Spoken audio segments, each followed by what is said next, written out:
September 10th and 11th, Tuesday and Wednesday, the sun is in Virgo and the moon is in Aquarius.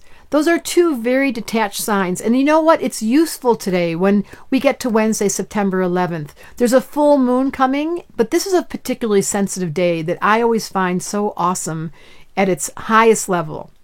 September 11th. It brings us to our knees.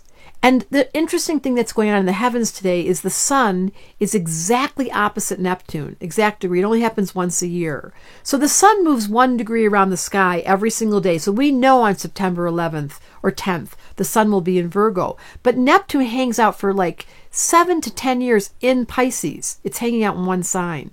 So there's only 1 day a year that they're exact degree because it moves 1 degree off. Today's the day. And it talks about Neptune opposite the sun.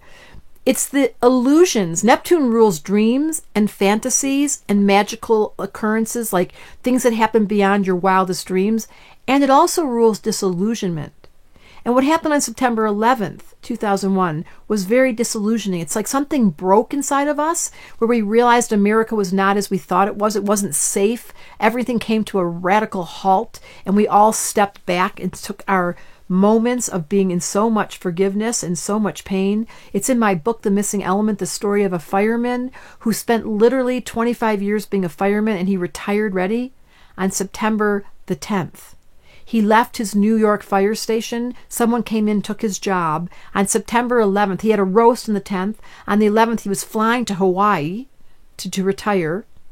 When he looked out the window from his side of the plane and saw the World Trade Center on fire, and that's where his firehouse was for all those years. So the plane landed, he got in a car, drove back to New York City, and all the men that were on his team, including the guy that took his job the day before, passed.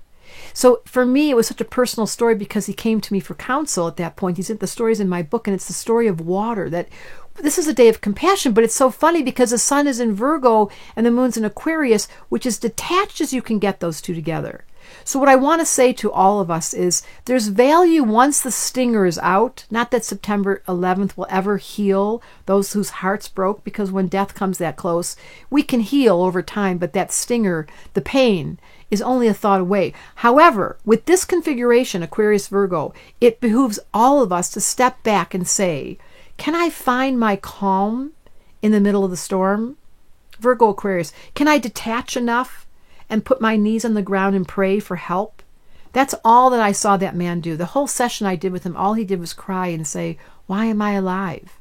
Why did I retire the day before?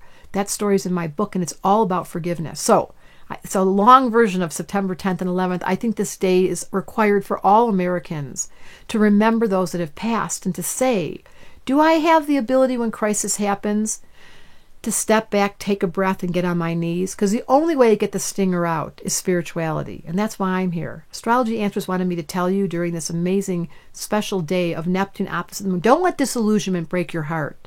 Let disillusionment break open your heart to figure out how to get on your knees and pray. Deborah Silverman had to tell you, this is a very magical day and a day for us to be humbled.